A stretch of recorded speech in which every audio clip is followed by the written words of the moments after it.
a very good evening to each and every one of you joining myself and... Miranda Macabre. How are you, Flower? I'm good, how are you? You've been away for a while. Do you know what? I actually find it really sweet and endearing that you, had me here, sat on the little thing as a little picture. Oh, you're always here, Flower. Always here in thought, mind, and deed, and everything else that I tend to do. I believe that. Yes. I would well believe that. It's all there. We've got a marvellous show tonight. We have. We've got so many guests on. Who we got on the show today, please, Brandon? We have got Stephen Webb from the the Rocky Horror Picture Show. Oh, it's your accent. You've been away too long. I've been away too long. I've lost myself.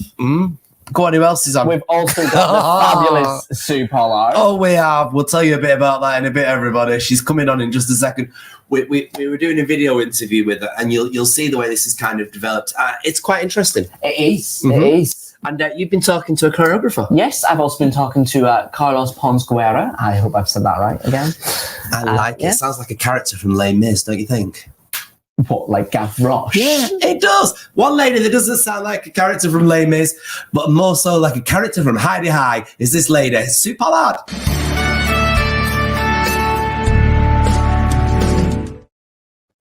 As legends go, our next guest is right up there. Her name is Sue Pollard, and she's about to embark on something, well, what most of us was classed as scary. Welcome to the show, Sue. How are you? I'm absolutely fabulous, thank you. And by the looks of you, you are both fabulous yourselves. So we're just having a nice time. Lovely. So you're rehearsing at the moment for your one-woman extravaganza. Perhaps just tell us a little bit about that. Yeah, well, it's in two parts. Second half is it's like a question and answer type thing. The first half is what I call a cornucopia of pleasure, which it's roughly translated is telling a few anecdotes, songs, just having a general chat with people, throwing this remark in, throwing that remark in, and just basically something hopefully for everyone of all ages. So I'm looking forward to it. We're having a lot of fun already.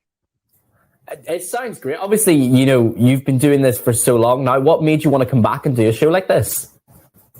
Well, you see, I should be dead if I don't give it to go. I mean, let's face it, darlings, I'm never going to see 28. And one realises that. And I just suddenly thought to myself, how nice it would be, because I've done so many pantos and so many, which I've been fortunate enough to do. And then you think, I think it's time for a change and to move on a bit. And I really enjoyed this play that I did just last year. And I thought, I really like doing stuff now that doesn't, entail having a big cast. So that's one of the reasons. And also I just wanted a different challenge. So all the ingredients put together with a bit of luck will have the ultimate challenge of bringing as much entertainment as I can to people, basically, to come out and put a nice frock on again, and just like you've got with the fabulous Raya. Very good. Of course, the biggest challenge is the fact that you're going to be on that stage all on your own. How does that make you feel when you realise you've worked with such major casts before and now you're out there on your own? Well, I think basically it makes you much more focused, but ideally as well, it means that even if something slightly doesn't go to plan, like, oh, hang on a minute, I've slipped to the section that it doesn't come now, it comes in about another 10 minutes. At least the audience don't know, they've not seen this before. So in a way, you're probably more in charge, if you like, of how the show it progresses. So obviously you think to yourself, oh, crikey, all that cue's late, or oh, I'm late. But you just deal with it, don't you, babe? Like you obviously have to. It's all live, isn't it? That's what makes the world go round. Absolutely. And obviously, we know that through your career, you've done so much. You've done your stage stuff. You've done your comedy. Can we expect to see some singing from the show? Oh, yes, I think we'll have that. And I think I'm definitely got to include my greatest hit, as it were. I did say greatest hit. We're starting together. I could definitely be in it. I still get asked if I'd like to go to people's weddings, and they say, would you mind singing this to Carol and Katrina or Bob and Alan? I say, I don't mind, I always sing it too. And they say, but there isn't much of a fee, but we can send you a slice of the cake. Oh, that's all right. Makes the world go round, a slice of cake. I'd love a slice of cake. It's horrible, so I don't bother now. And of course, you're now a professional cook as well, aren't you? Being on Celebrity MasterChef. I can't believe that, dear, because before I've often said, I'm really sorry, but at the moment I'm doing another job, so I can't really fit that in. And I'm so glad I had said that, because it was lockdown and I had the time to do it. I said, yeah, do you know, I'd like to do it now. And it's a good job I waited, darling, because you have to do so much prep and they ask you to prepare this. These are the ingredients. This is how long it's got to take. You need to do 2 dishes. And then sometimes they'll say, there's a guest coming this week, so you need to do 3. I mean, do you know what an induction hobby, dear? Not a clue. In my day, it was gas and that was it. Yeah. And gas these days, you know, refers to something else. Excuse me. But no, and I went, God, what's an induction of? I went, oh, God, this is going to be a nightmare. But, you know, the more you actually were doing it, the more confident you got because you were used to your surroundings. Like, it's almost like your own kitchen. But I tell you what, darlings, I'm so glad that I did it. But equally, oh dear, I was out of my comfort zone because, you know, I'm not very good. But the one good thing that came out of it was the fact that I bought a set of measuring spoons, dear. Oh, From Robert Dyer. Why not? Why not? It used to be a small spoon, a big spoon, or a medicine spoon, and that was about as much as you needed to know. I had the wooden spoon, and it was more. Yeah. Yeah. It's all good. And when you said, what's the pinch of this? And you put this, you've got to have so much in it. You really do need, I've discovered, the correct measure, because in actual fact, you can actually put too little spice in.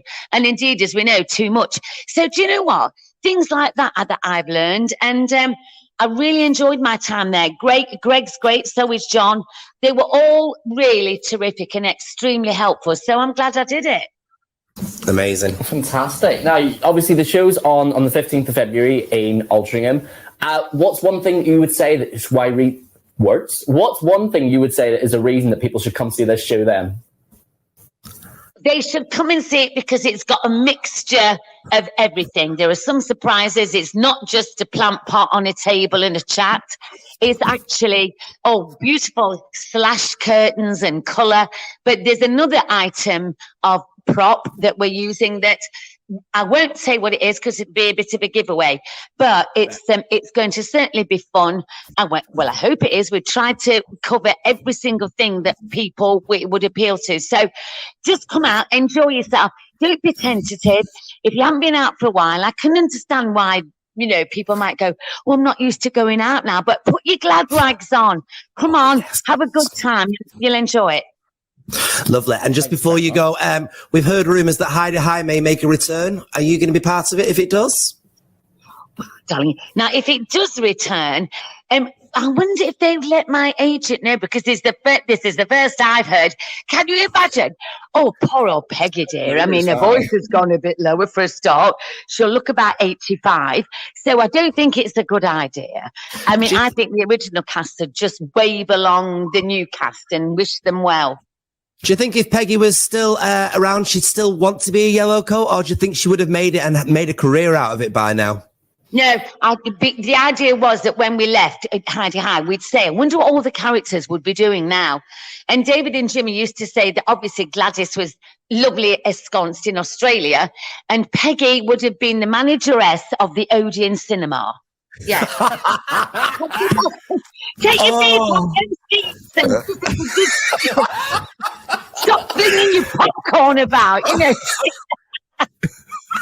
It sounds ideal. Unfortunately, I've loved her with great affection, and we've all, and we're still great mates. I spoke to Jeff last week, actually, and Ruth, and they're all doing fantastic projects. So the great thing is, everyone's happy, and that's the main thing in life, isn't it? Wake up, breathing, and happy, I say. Exactly. And with that in mind, Sue, thank you so much for your time tonight. Have a wonderful show. And we are going to come and try and see this because we're very excited about seeing this. It's brilliant. Thank you so much, Sue. Thank you for the invitation and lots of love to you and love to everybody that's watching. Enjoy the rest of your rehearsal. Thank you.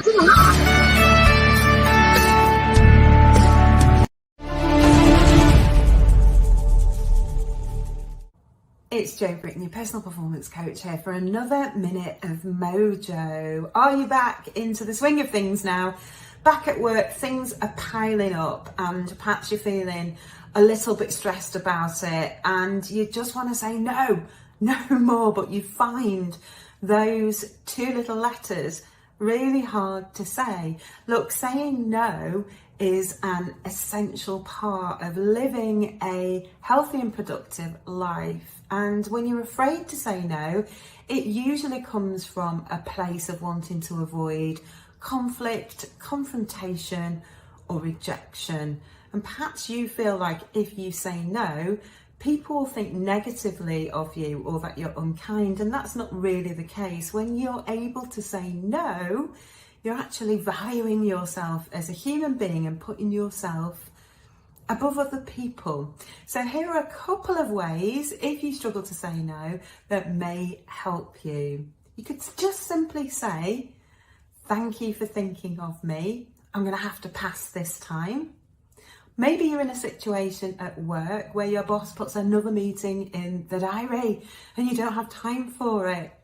Maybe what you could try is, thank you for the meeting invite. I actually have another meeting with Fred at that time to discuss budgets. Should I prioritise your meeting instead?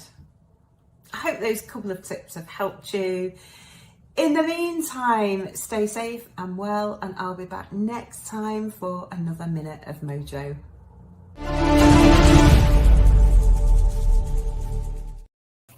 Thank you so much to Jo, always there to help us out every single week. And this week is no different. We've always got our typical things, and it's on the box. Streaming from this week on Netflix, you can see the Hobbit trilogy. Bilbo Baggins joins the wizard Gandalf and the dwarf Thorin Oakenshield with his 12 companions on an adventure to reclaim the homeland of Erebor from the evil dragon.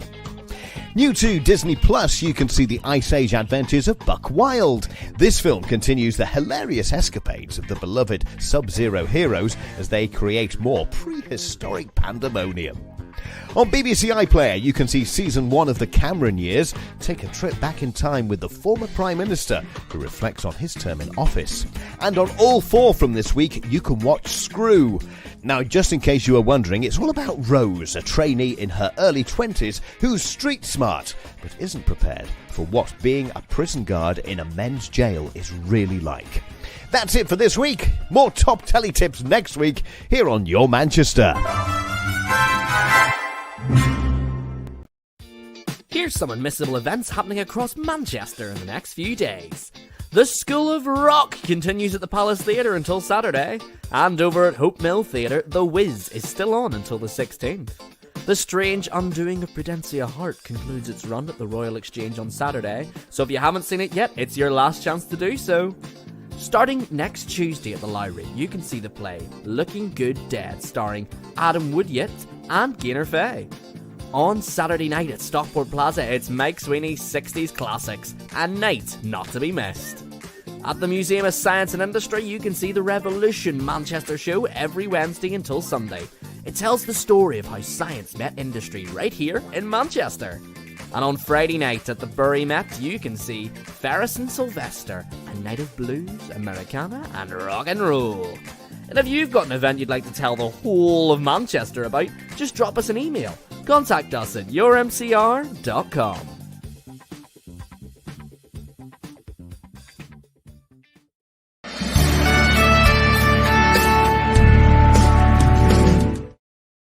Now, there isn't many shows that can survive and survive and survive. One show that has taken us on a constant journey to Transylvania is the Rocky Horror Show, aka the Rocky Horror Picture Show. And we are joined by one of the most phenomenal Frankenfurters this world has seen. It's Mr. Stephen Webb. Welcome to the show. How are you? I'm very well. That's very kind of you to say. It's been a real privilege to be playing the part. You know, I really enjoy it. What's your success in it then? Because I mean, there's so many people played Frankenfurter, and let's be honest, there's a few that you think really, and yet your success has just been crazy with it. What is it that you put into it that makes it so successful for you? Well, I did my own version. You know, obviously, you can't take away Tim Curry's version. He's so iconic to the role, and so what I loved about him that he was sexy with everyone, with the male and female gender, and it was just what I loved about it is that he just he didn't care what people thought of him and everything, and I kind of like that masculinity about him. So I just put my own version on it really, and of course I do a little little bits and pieces of what Tim Curry does, but I try and do my own version, and it seems to be working. You know, I've been doing the job on and off since 2019, and when they asked me to do it again, I was like, hands down, I'll come and do it again. Yeah, it's been the best fun I've ever done. It's definitely not a show for the woke, is it, really? There's so many words in there these days that perhaps the average woke person would say not to use. What's your opinion on that? Well, do you know what? I find Rocky Horror is becoming more current in its time in terms of accepting people, whoever you are. And it kind of takes your inhibitions out of the door. So obviously, if people haven't seen the show, you know, the audience do have a script and they shout out abuse at us. A lot of it's rude, so I can't really say it on camera. But I think it's just a release. And a lot of people, you know, that come to see theatre, it's this is the only show that I've ever felt that the audience are part of it. And me myself coming on each night and actually I just don't know what people are going to say, and that's a real privilege. It's quite honoured to actually be doing a part where I don't know what these people are going to say. So you know, I'm a little bit on edge, but at the same time quite excited. So what's the worst one you've had to deal with? The worst crowd, as in the worst crowd comeback or worst crowd interaction that has made you go, oh my god, did they just say that? Do you know what? I've heard quite a lot. So to be fair, nothing really phases me anymore. However, they have started like saying that there's a certain line that Magenta says, when do we return to Transylvania? And a guy shouted out, only unless you've had your booster. and it was, I've never heard it before, and so I was like, don't break character. And I was like, no, that's pretty good, that's pretty witty. How do you not break character with all this going on around you? Well, we do rehearse it, you know, like before we perform it in front of people, our creative team do give us the shout outs. However, there are some that I've never heard before, and there are some new ones, because we are getting a younger crowd coming in, and they're putting their own, you know, feel to it, which is fantastic. So yeah, when I do hear a new one, you know, I do have a little smirk to them, because I'm allowed to, you know, the narrator who comes on and explains the story, what's going on during the course of the show, he's allowed to do comebacks at people, and myself, I'm allowed to acknowledge the crowd if they do a shout out that I approve of. So I get that luxury, but a lot of the rest of the cast have to play it very straight and very, you know, to the piece. But I get that little luxury. Now, for those people that have been hidden under a rock and don't know what the Rocky Horror Show is, could you perhaps give us a little bit of an outline of the story? Oh, okay, if I can explain it, because it's pretty bonkers. But so the Rocky Horror Show is about two very squeaky clean couple called Brad and Janet that they drive it. It's basically all set in like B movies. So they get stranded in the middle of nowhere, and they come across this castle, and they try and seek refuge there. Anyway, when they end up when Riff Raff, who looks a little bit like Igor from Frankenstein, opens the door, greets them in, they end up coming across this Dr. Frankenfurter, who is creating his new creature. And it's a little bit of a take on of Dr. Frankenstein, except his is not a monster. His is a beautiful man with muscles, blonde hair, and got a beautiful tan. So that's his creature, and they go through this sexual journey of themselves, because they're very naive, and he kind of brings out their pleasures and everything, and their sexual journey in life, and then you realize halfway through the show that Frankenfurter and Riff Raff and Magenta are from another planet called Transylvania. So they're actually it all goes a bit wacky, but at the same time it's real good fun. We couldn't let you go today without mentioning the costumes that you wear, because as much as you're doing pure glamour, you are quite revealing within the costumes that you yourself wear. Never mind Rocky Horror. How does that feel for you as an actor wearing hardly anything? Well, when I first did the part, I put on the wig and obviously my own makeup. I thought I was going to get someone doing my makeup for me. And I thought I was going to look like RuPaul, from Drag Race. And they went, no, you're a transvestite. They want a man putting on his own makeup. So they said, imagine if you stole your mum's purse and you're putting on your own makeup. So it was all. So when I put on the corset and the tights and the 5-inch stilettos, I looked at myself in the mirror and I felt like a pig in a blanket. I was like, what do I look like? I've never done anything like it before. And then I never saw myself. It was like an alter ego. As soon as I put the costume on, I didn't look like Stephen anymore. And when I first go out, I wear a big old cloak during Sweet Transvestite, and I walk down the front, and then I whip it off, and everyone sees me in the get-up. And as soon as the crowd went wild for that, my inhibitions went out the window, and I just felt like the Don. I was like, this is amazing. This is like, I've never felt so powerful in my life, and I think that's why when people see it and they all dress up in their favorite characters, either it be Riff Raff, Brad, Janet, Frankenfurter, it kind of lets their inhibitions out the door, and they, for the next 2 hours, they can be whoever you want to be. And that's what theatre should be like. It should be an experience, and have a real good party and real good fun. It's definitely an experience, and one that I would ask everybody to go and witness at least once or twice, or like some of us, maybe 12 or 15 times. It's just a classic show. It's just a corker. If you go there with the right mindset, you're going to have a fantastic time. If you go there with the wrong mindset, then you're still going to have a fantastic time. It's one of them wonderful shows. For now, though, Stephen Webb, thank you so much for your time. Make sure everybody checks out the Rocky Horror Show.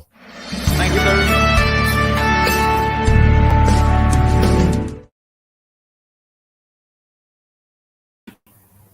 Indeed, the Rocky Horror Show, everybody. All of them looking sensational with their bodies. Yes. I mean, it's an incredibly beautiful cast. It is. Now, you're doing quite an incredibly beautiful thing, aren't you? I have been training. How's it all going? In fact, don't tell us. Let's check out the second installment of Get Fit with Kai the Guy. Welcome back to another episode of Coach Kai's Training. It's a new year, and apparently I'm still a new me. Don't know why. I think I'm going back to the food. But funnily enough, that's actually what we're here to talk about this week, because Kai is here to talk to us about food. So, what's your hints and tips of what we should be doing in the new year when it comes to food then? So it's basically just eating better for the new year. Mm-hmm. It doesn't necessarily mean more healthy, which does help, by the way, but it doesn't necessarily mean more healthy. I'm just going to give 3 tips on how you can change your diet, or nothing too specific, just something that everyone can sort of implement or try to, something broad. So the first tip that I've got is just eating some form of protein or source of protein with every meal. What exactly are sources of protein then? Where can we get it from? So you're looking at any animal. Okay. Any animal byproduct. So it can be milk, eggs, cheese as a byproduct, or the animal could be fish or land animals. So it could be chicken, turkey, beef, lamb. So after Christmas dinner, we've got a lot of protein in then. Pretty much. We've done well, guys. We're already halfway there. But you can also get it from plant sources. I know a lot of people are trying veganism nowadays, or vegetarianism. So you got beans, legumes, quite a few different sources. Now, when I say every meal, protein's the most satiating one of the food choices. So you got like proteins, fats, and carbohydrates. Yeah. Protein's the one that's going to keep you more full. Okay. So for most people, getting a bit fitter or eating a bit healthier does require eating less because they're basically eating more for too much for how much they're moving. Yeah. Yeah. So best way to do that is to fill yourself up. You can also make chicken taste nice. Season it. Absolutely. Try not to have it bland or you will get bored of it. Absolutely. So that's the first tip. Just eat protein. So every meal. protein. What's next? Protein. Next, you've got trying not to restrict your unhealthy foods. Okay. Again, I don't like saying bad foods. I don't really like saying unhealthy foods, but you sort of your less nutritious foods. Yeah. So the foods that you would associate usually with guilt, don't restrict them. Okay. Because you just putting yourself in mental torture. To be honest, who doesn't love a donut? Oh, so what I want to do for a Krispy Kreme right now? Well, I mean, we've put Brandon on donuts before, so we've had, without going into it too much, but different kind of diets that we've been on. Try to limit your guilty foods. Okay. Which again, should never feel guilty for eating. Limit them to maybe 1, 2, even 3 times a week. Again, like we said in the last episode, you started from your start point. You started from your start point. So if you're somebody that usually eats, again, we're using donuts as an example in this. Yeah. Donuts every day of your life, maybe 2 donuts a day. You're Homer Simpson, you go for it. You just coming down to 1 donut a day and only 5 days a week rather than 7 is making a difference. Is limiting to what you usually do. So it has to be based on you. And again, just try not to associate these foods with guilt. Okay. Give them space in your diet, but just try and limit them a bit more. Again, sounds cliche, but it works. Absolutely. That's why it's so. cliche. We've got protein, unhealthy foods, or limiting yourself, limiting your unhealthy foods. And last up, what have we got? Last up is it's basically just a bit of myth busting. Okay. I'm ready. Let's which when we started training together, I brought up to you. You decided to stay with it anyway because it's something that you usually do. Yeah. But it's skipping breakfast. Yes. It is a myth you'd heard before. Obviously, it's something we all have put into us. So from when you're a kid, you're told, breakfast is the most important meal of the day. Exactly. But is it? No, not really. So usually there's all these myths online associated with kickstarts your metabolism, gets you burning more fat. It's not necessarily true. You'll always have a set amount of stuff that you'd burn in a day anyway. The breakfast doesn't necessarily kickstart that. So it's not an engine that needs revving. It's just good. If it's an engine that needed revving, you'd die overnight. Do you know what I mean? Yeah. So again, Brandon decided to stick with his breakfast because it's something that he wanted to do because he was hungry in the morning. And without it, I struggle to function. For me, if I eat breakfast in the morning, I feel sick. It stops me from functioning properly. I'm just not hungry in the mornings. If you're not hungry in the mornings, don't feel the pressure of new year, new me, need to get my most important meal of the day. It's not a thing. You want to skip breakfast. Small, simple, bit of myth busting, but it could change your life. Like, for example, me, if I thought breakfast is the most important meal of the day, I'd be screwed because it messes up with my day. Fantastic. Now, we've learned about protein, limiting our foods, and skipping breakfast. And that's a lot of things to definitely take on board. We've myth busted. What a world. And obviously, at the end of every episode, Kaya's got something interesting for me. And this week is a challenge like no other. It's going to be for me as well. We should have mentioned, yeah. And it's not stuff that I like doing. I can't wait. All right, so what we're doing, we're just sitting against the wall. It might look quite easy, but trust me, we won't be doing it for 5 seconds now. My legs are killing me. So basically, a wall sit. All we do is engaging all down your calves, all up your quads, glutes. Okay. And even with the wall, a bit of your core as well, just to keep you maintained upright. You're just going to sit and hold this for as long as we can. We've given ourselves a maximum of 2 minutes today, but I don't think it's going to be absolutely fair, even for me. I don't know how long we're in at the minute. So we're just coming up towards a minute now. Okay. I think you might beat me here, actually. Oh, don't, because I make it look really good. I'm actually a lot of pain. Pain and suffering. I'm trying. Yeah, sure. Wait, 2 minutes yet? We're about 1 minute 20 in. 1 minute 20? So if we can, we're going to go for another 40 seconds. Now, like I said, when you're at home, if you're doing this as like a challenge or a finisher, like we did the last time, as a finisher, just go for as long as you can. Okay, not the prettiest thing. I tend to go for as long as I can. It's just about 2 minutes.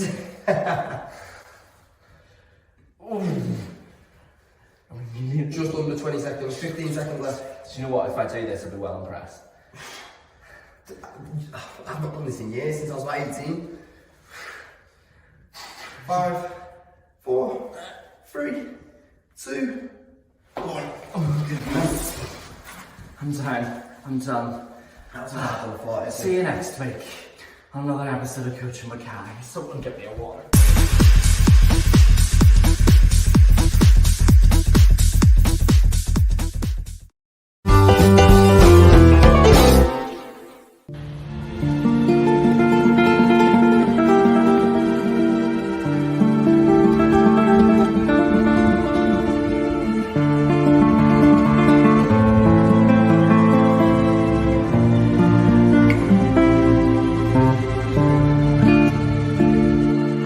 Thank you. Good evening, everyone, and welcome to this week's weather forecast with me, Paul Rudd. I'm here up at High Crompton Park this week, and it's very wet, but this week it's going to turn settled and more mild. So here comes this week's weather details. Alright, Thursday is looking sunny and cloudy with the high temperatures of 6 degrees Celsius. Friday is looking cloudy with the high temperatures of 6 degrees Celsius. And as we look into the weekend right now, Saturday is also looking cloudy with a high temperature of 6 degrees Celsius, and Sunday is looking rather cloudy as well with the high temperatures of 6 degrees Celsius. So it is looking a little bit better. Not like today though. I'm going to get back inside. So from me here at High Crompton Park, it's time to go back to the studio for this week's brilliant episode of, are you ready, Belle? Are you ready, everyone? Yo, Manchester.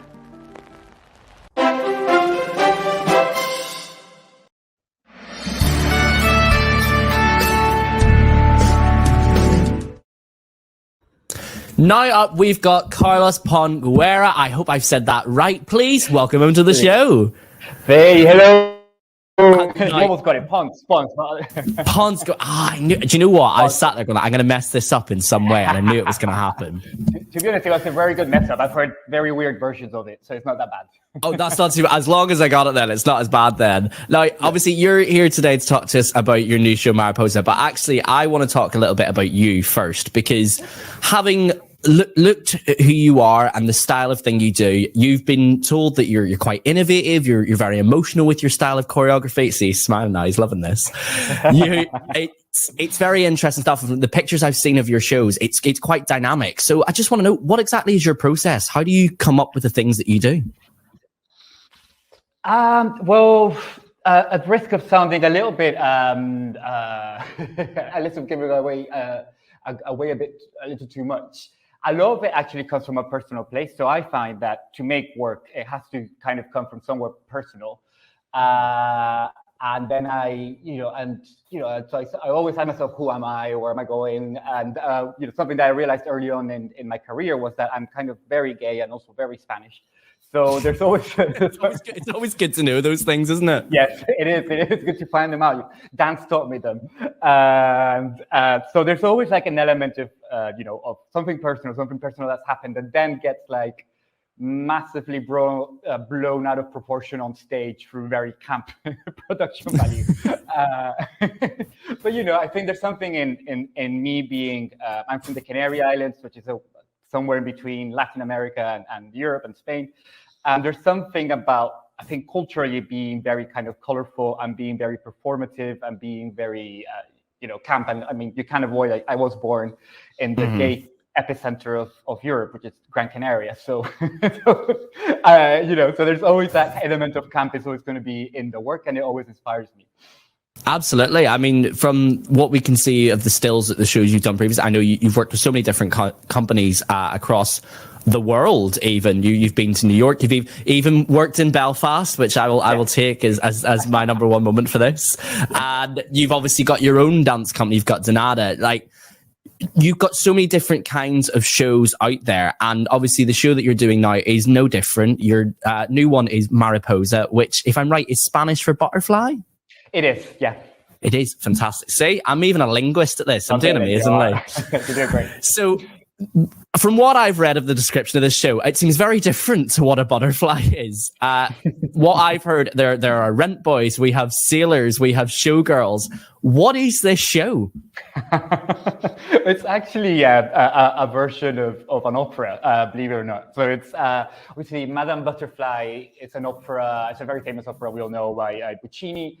Also inspired the musical Miss Saigon, which is one of my favorite musicals. So it's an adaptation of Madame Butterfly. But basically, what I was doing, Madame Butterfly is a story, in a nutshell, of a geisha that falls in love with an American sailor, and then they get married. She sacrifices everything for him, and then he goes off back to America. She has a baby. He comes back, but he's married to another woman. So she has to. There's no other outcome than to sacrifice her life for her son. Not dramatic at all. Of course not. Of course not. So I was like, okay, how do I relate to this? I love this story. So basically, it's an adaptation of this story. And when I brought it to my context, obviously, I am not an oppressed Japanese woman, as you can see. Yeah, do you know what? I thought it, and then I was like, maybe not. Exactly. So I was like, so how do I relate to this? And I started thinking about the Caribbean, the Hispanic Caribbean, and that kind of relationship that I have with the West, particularly with Spain. We have a very strong kind of colonial relation with Cuba and the Dominican Republic. So I started to translate the story over to Cuba. And also, obviously, I myself, I'm not a straight person, not a heterosexual person. So I tried to bring that into a queer context. And it became the story of a male sex worker that falls in love with a Western sailor. And the Western sailor has a bit of a quite troubled sexuality, as many of the men that we've come across in life. Yes, absolutely. And it goes a little bit too far, and the sailor asks Mariposa, which is the name of the sex worker, to sacrifice his gender for him. And then, yes, so that's kind of like where that's the synopsis. I don't want to give away any spoilers. Where it comes in. Yes, we want people to come see the show, not think you've heard everything. I don't need to say it now. I know what happened in this interview. It's fine. So, obviously, this is where it's all come from. That's what you've dealt with. What kind of styles did you bring into that when it came to you choreographing it then? So it's quite an interesting one because the work has been in development for over 6 years, just for a different set of circumstances. At the beginning, it was quite a classical ballet piece of work. Like most of the dancers were classically trained. It had a lot of ballet steps in it, and the music itself was the Puccini. So it kind of felt like a modern take on the classical work. But as we were developing the work and considering where it was set and the time that it was set in, Cuba in the 1960s, 1970s, all that ballet didn't make a lot of sense. I have been very fortunate. I had many opportunities to work in the Caribbean over the last couple of 5-6 years. And I spent a lot of time researching Cuban and Dominican folklore. So there's a lot of movement that's inspired by Caribbean dance styles. Okay. The music itself there's elements of classical. There's some crazy kind of like Latin percussion. There's salsa. There's lots of stuff in there. So the movement, the styles reflect that. But above all, it's a piece of storytelling. So in a sense, what the main kind of thread is sort of physical acting. It's not so much like a physical feature. It's kind of like dance acting. So I think what matters the most here is the story and the characters and their story and how they live through it. Fantastic. It sounds incredible. So we know you're on at the 16th of January in the Lowry. Yes. What's one thing you want to say to people then to make them come see this show? What's the biggest thing you need people to know? Ooh, I would say for sure we have an absolutely beautiful cast. The cast is stunning. The cast is 5. They are very diverse. Every dancer is very unique, intergenerational. They are incredible dancers, beautiful bodies to look at, and it really is like a moving show in their hands or in their bodies. So I would say it's definitely a melodramatic, camp, and emotive Sunday evening, but also one that, although the story seems so exaggerated, actually I think all of us at some point have had to sacrifice who we are so that we can be accepted by someone else. So I think, although it's quite a queer story, I think it's a story that's universal to all of us. We've all had to sacrifice something in the past. So there's something for everyone then. Fantastic. Yeah. Well, thank you very much, Carlos, for coming on the show to talk to us. I hope you've had a fantastic time, and I look forward to the show. Great. Thank you very much.